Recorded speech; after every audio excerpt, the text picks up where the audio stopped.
Hello guys, সবাই কেমন আছো? আশা করি সবাই অনেক অনেক ভালো আছো। আমরা এসে পড়েছি আবার মাইনক্রাফট গেমটি নিয়ে। সো আজকে আমরা মাইনক্রাফটে কি করতে যাচ্ছি তোমরা কিন্তু থাম্বনেল দেখে বুঝে গেছো।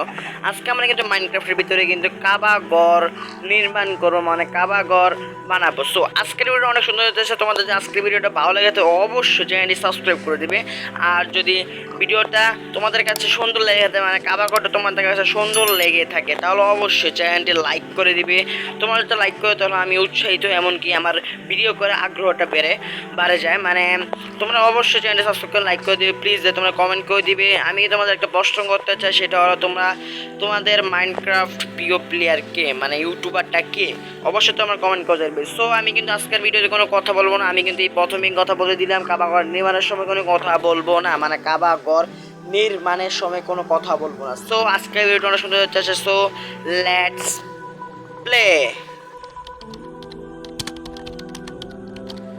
সো গাইস, তোমরা দেখতে পাচ্ছ আমরা কিন্তু কারাগর নির্মাণের সময় মানে নির্মাণের জন্য আমরা এখানে কিন্তু একটা প্লেস দিয়ে রাখছি, মানে একটা ল্যাব, মানে একটা স্ল্যাব দিয়ে রাখছি। সেখানে আমরা কাবাঘরটা নির্মাণ করব। সো আমরা কাবাঘর নির্মাণের সময় কোনো কথা বলবো না। আমাদের কাবাঘরটা পুরোপুরি মনে হয় একটু ছোট হয়ে যাচ্ছে, মানে কাবাঘরটা ছোট হবে, আমি মনে হয় ছোট হবে, আমার শিওর না। সো কথা না বলে আমরা কাবাঘরটা শুরু করে দিই। এমনকি কাবাঘর বানানোর সময় ভিডিওটা আমরা একটু বেশি স্পিড বাড়িয়ে দেবো, তোমাদের ভিডিওটা না বোরিং লাগে তাই জন্য। সো কথা না বেরিয়ে ভিডিও প্লে করা যায়।